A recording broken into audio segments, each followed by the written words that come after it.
আবার নতুন করে ভারতের 7 সিস্টার্স দখলের হুমকি দেওয়া হয়। ভারতের বিচ্ছিন্নতাবাদীদের বাংলাদেশে আশ্রয় দেওয়ার ঘোষণা দেওয়া হয় ওপেন। কি কারণে এগুলো?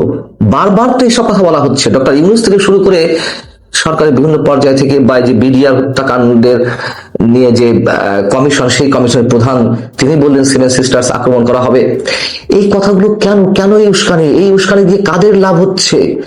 কেন যুদ্ধ ডেকে আনা হচ্ছে? এই যুদ্ধ সম্পর্কে তো একাধিকবার বলেছেন ডক্টর ইউনূসও, একাধিকবার যুদ্ধের জন্য প্রস্তুত থাকতে হবে। যুদ্ধ ডেকে এনে যুদ্ধকে আমন্ত্রণ করে কারা আসলে ফায়দা লুটতে চায়? পরে সারা দেশে কি অবস্থা ছিল, একটা ভয়ঙ্কর পরিবেশ। আওয়ামী লীগের নাম গন্ধ তো দূরের কথা, বঙ্গবন্ধু দূরের কথা, মুক্তিযুদ্ধের শব্দটা উচ্চারণ করতে পারছিল না মানুষ। আপনি দেখুন, এই কথা আমি অনেক জায়গায় বলেছি, আপনি তো টেলিভিশনে কাজ করেছেন, ভালো জায়গায় কাজ করেছেন, আপনি দেখেছেন না? আমরা তো দেখে আসছি, আমি যতদিন কাজ করছি অন্তত টেলিভিশনে, যেমন আমার সাংবাদিকতা টেলিভিশনে তো প্রায় 1.5 যুগ হয়ে গেল। টেলিভিশনে স্ক্রিনে এই যে জাতীয় দিবসগুলোতে, শহীদ দিবস, বিজয় দিবস, স্বাধীনতা দিবসে ডগই উঠতো, তো বিজয় দিবস, স্বাধীনতা দিবসে স্মৃতিসৌধ কিংবা পতাকার সিম্বল, তো সিম্বলিক আকারে কিছু তো উঠতো। এখন আপনি চ্যানেলগুলোর দিকে তাকান তো, 2-4টা চ্যানেল ছাড়া কোথাও কিন্তু নাই। শহীদ দিবসে কালো ব্যাজ উঠতো, নাই। পত্রিকাগুলোতে এক কলামে ইতিহাস ভিত্তিক লেখা থাকতো, এখন হাতে গোনা 2-4টি পত্রিকা ছাড়া কোথাও নাই। এটি কেন হচ্ছে? ওই যে একটা আতঙ্ক, ওই যে ভয়, ওই যে 5 আগস্টের পরে মুক্তিযুদ্ধের শব্দটা উচ্চারণ করা যাচ্ছিল না, মুক্তিযোদ্ধারা নিজেরা পরিচয় দিতে সাহস পাচ্ছিল না যে আমি মুক্তিযোদ্ধা। এই ভয়গুলো আস্তে আস্তে কাটিয়ে উঠেছে। কিন্তু বিএনপি এখনো পর্যন্ত ওই জায়গাতে আমার মনে হয় কোনো ফার্ম ডিসিশনে পৌঁছাতে পারেনি যে তারা আসলে কি করতে চায়। এবং ভারত ইস্যুতে আপনি দেখুন, 5 আগস্টের পরে ভারত ইস্যুতে কখনো কখনো বিএনপির কোন নেতা হুঙ্কার ছাড়ছে, আবার কখনো কোন নেতা বলছেন না, প্রতিবেশী রাষ্ট্রের সঙ্গে শত্রুতা করে টিকে থাকা সম্ভব নয়। আমরা তো দেখছি দ্বিমুখী কথাবার্তা। ভারত ইস্যুটা আমি আরেকটু আলাদা ভাবে কথা বলতে চাই, কারণ এখন ভারত ইস্যুটা খুব সেন্সিটিভ একটা জায়গায় পৌঁছে গেছে, ছিলই, এখন আরো বেশি হয়ে গেছে সম্ভবত। মানে যে বিষয়টি বলছেন মুক্তিযুদ্ধের বিষয়টা, আমি শুনছিলাম প্রভাবশালী অনলাইন অ্যাক্টিভিস্টরা তারা বলছেন এখন মুক্তিযুদ্ধ শব্দটাই একটা প্রতারণা। মুক্তিযুদ্ধ মানে এই শব্দটাই সঠিক না, সবচেয়ে বিভ্রান্তিকর শব্দ হচ্ছে মুক্তিযুদ্ধ।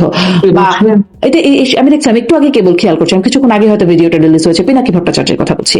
তারপরে তার আগে তো দেখলাম যে আর একজন প্রবাসী অনলাইন অ্যাক্টিভিস্ট সাংবাদিক ইলিয়াস হোসেন, তিনি বলছেন যে তখন বীরাঙ্গনাদের সম্পর্কে বেশ স্ল্যাং কথা বলছেন। মানে আমাদের দেশে ইব্রাহিম হুজুর বলছেন যে 16 ডিসেম্বর সেটি কালো দিবস, 71-এর প্রজন্ম সবচেয়ে নিকৃষ্ট প্রজন্ম, এরকম কথা বলা হচ্ছে। হ্যাঁ, ঘৃণিত প্রজন্ম। মানে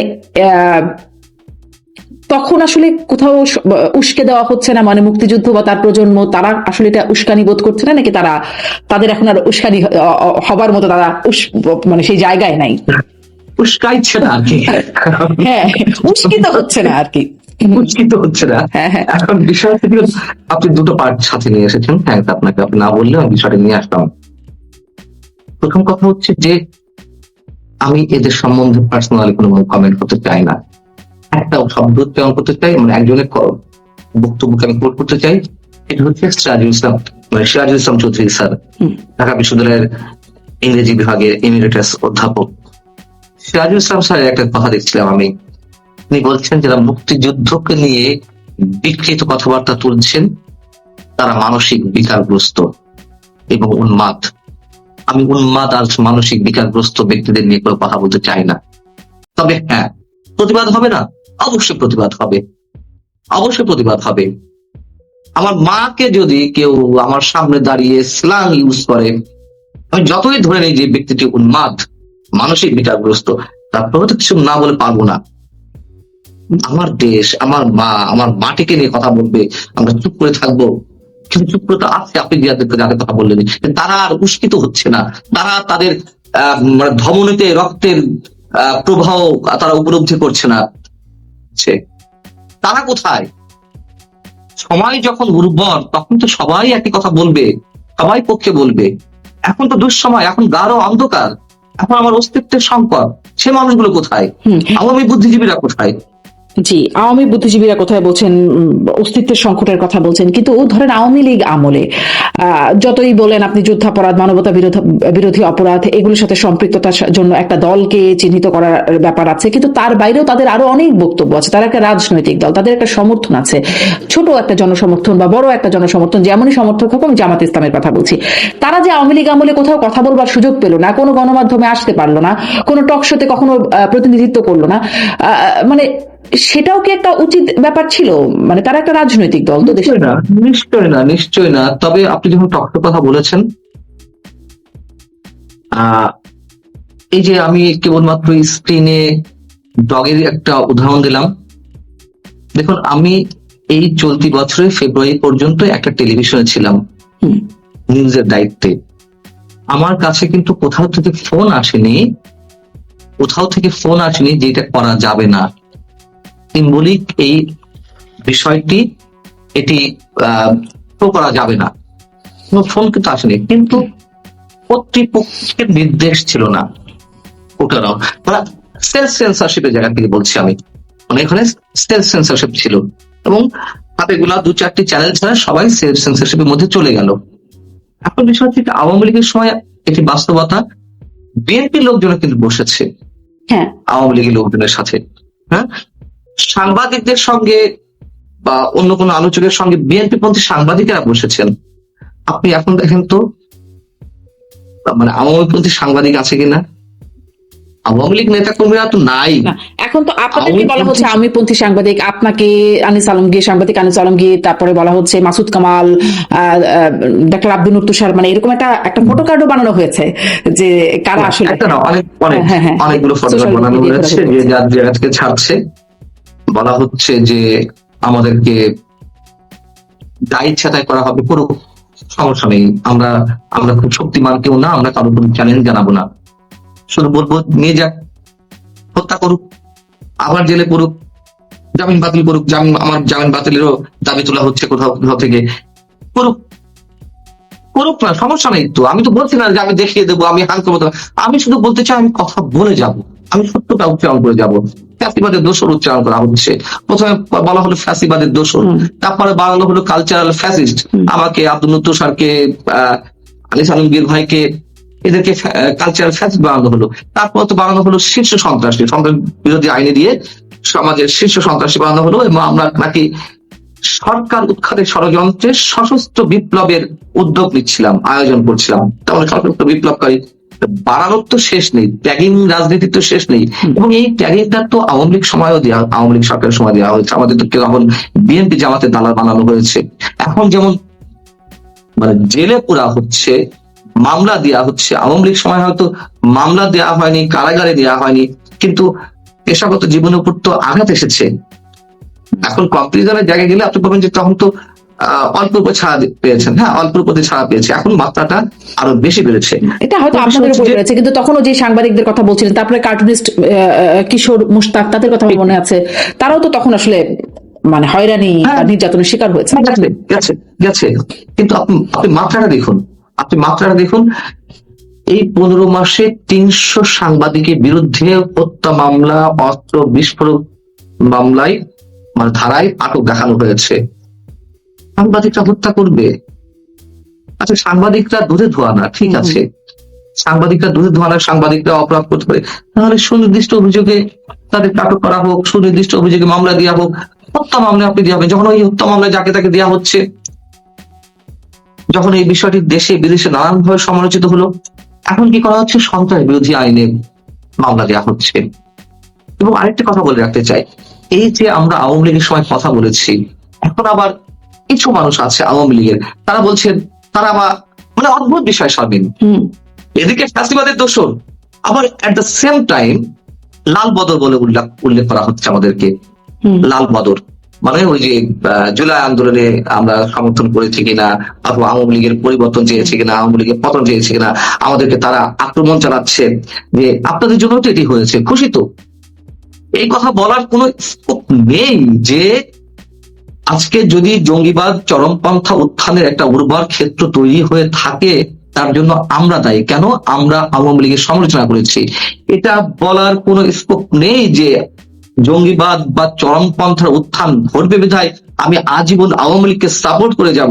আওয়ামী লীগের দুর্নীতি, আওয়ামী লীগের লুটপাট, আওয়ামী লীগের টাকা পাচার, আওয়ামী লীগের গণতন্ত্র হত্যা, বাক স্বাধীনতা হরণ, এইগুলোকে আমি সাপোর্ট করে যাব, এটা বলার তো কোনো সুযোগ নেই। বাট করা হচ্ছে, খোঁচা দেওয়া হচ্ছে, আক্রমণ করা হচ্ছে। এদিকে তারা বলছে আলবদর, আবার এদিকে তারা আরেক দল বলছে ফ্যাসিবাদের দোষর। কি এক অদ্ভুত মানে এই যে রোমাঞ্চকর অনুভূতি। এই শব্দগুলো, এগুলো তো মানে খুব এমন না যে সচরাচর সবসময় ব্যবহৃত হয়ে আসতো আগে থেকেই। এগুলো তো ইউনিক টাইপের শব্দ। এই শব্দগুলো কোত্থেকে উৎপত্তি হচ্ছে? ধরেন এই যে কালচারাল ফ্যাসিস্ট, এটা একটা খুবই মানে মাথা খাটিয়ে আবিষ্কার করতে হয়েছে।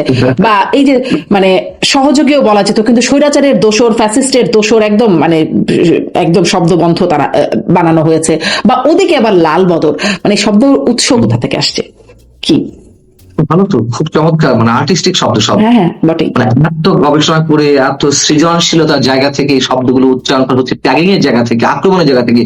এই এই মাথাগুলো, এই মানে উর্বর মস্তিষ্ক প্রসূত যে ভাবনাগুলো, এগুলো যদি একটু পজিটিভলি অ্যাপ্লাই করা হতো, দেশটা কত সুন্দর হতো, তাই না? তা না, এগুলো তো প্রতিহিংসা, এগুলো তো প্রতিহিংসা জায়গা থেকে হচ্ছে সবকিছু। নোংরামির জায়গা থেকে হচ্ছে। যদিও আমি বলেছি যে সৃজনশীল জায়গা থেকে হচ্ছে, আর্টিস্টিক ওয়েতে হচ্ছে, এগুলো আমি স্যাটায়ার করে বলছি। জঘন্য তো এগুলো, তাও তো ভালো যে ভাষা আক্রমণ করা হচ্ছে। কিছু কিছু যে ব্যক্তি আছেন সোশ্যাল মিডিয়ায়, মানে আপনি নারী, আপনি যে একজন নারী, আপনার প্রতি আমার সম্মান প্রদর্শন করতে হবে, সেই সম্মানটাও, ন্যূনতম সম্মান বোধ আপনার প্রতি আমি দেখাচ্ছি না। অথবা আমাকে যখন অ্যাটাক করা হচ্ছে, আমার মা, আমার ওয়াইফ, আমার কন্যাকে নিয়ে এমন সব বিষয় উল্লেখ করা হচ্ছে। দেখুন, আমি এখানে একটি জায়গায় আওয়ামী লীগের পক্ষে না বলে পারছি না। সাবেক তথ্য প্রতিমন্ত্রী আওয়ামী লীগের সময় মুরাদ, কি মুরাদ যেন ছিল, মুরাদ, হ্যাঁ সবাই আসলে ভিন্ন ভাবে, মানে তার প্রচলিত নাম টাকলা মুরাদ। সে যখন জাইমা রহমান সম্বন্ধে খুব প্রচন্ড কুৎসিত একটা শব্দ উচ্চারণ করলেন, তার মন্ত্রিত্ব কিন্তু ছিল না। শুধু মন্ত্রিত্ব নয়, আওয়ামী লীগের সব ধরনের সদস্য পদ থেকে তাকে বাদ দেওয়া হয়েছিল। শুধু বাদ দেওয়াই নয়, তাকে দেশ ছাড়তে হয়েছিল। আর এখন আমাদের মুক্তিযুদ্ধকে নিয়ে যেভাবে নোংরা ভাষা ইউজ করা হচ্ছে, নারীদেরকে নিয়ে, অথবা আমাকে টার্গেট করেছে, আমার স্ত্রী, আমার মা, আমার সন্তানকে নিয়ে যেভাবে জঘন্য কুৎসিত ভাষায় মিথ্যা সব কথা বলা হচ্ছে, তাদের বিরুদ্ধে তো একটা ব্যবস্থা নেওয়া হচ্ছে না। কতটা কুৎসিত জায়গায় আমরা যাচ্ছি, কুৎসিত জায়গা অবলম্বন করছি। এর শেষ আছে তো? আছে, সব জিনিস একটা শেষ আছে না? আমি যে বললাম যে আমাকে ধরে নিয়ে যাক, আমাকে হত্যা করুক, আমার উপর মব চালাক, আমাকে কারাগারে নেওয়া হোক, কি হবে? সব থেমে যাবে? শেখ হাসিনা মনে করেছিলেন দুপুর 12:20 যখন তিনি দেশ ছাড়েন, সকাল 10টায় তিনি মনে করেছিলেন যে তাকে এইভাবে দেশ ছেড়ে চলে যেতে হবে? যারা ক্ষমতায় থাকে তারা এগুলো মনে রাখে না। তাদের প্রতি এই জায়গাতেই আমাদের করুণা, যে তাদের সামনে কি ভবিষ্যৎ রয়েছে।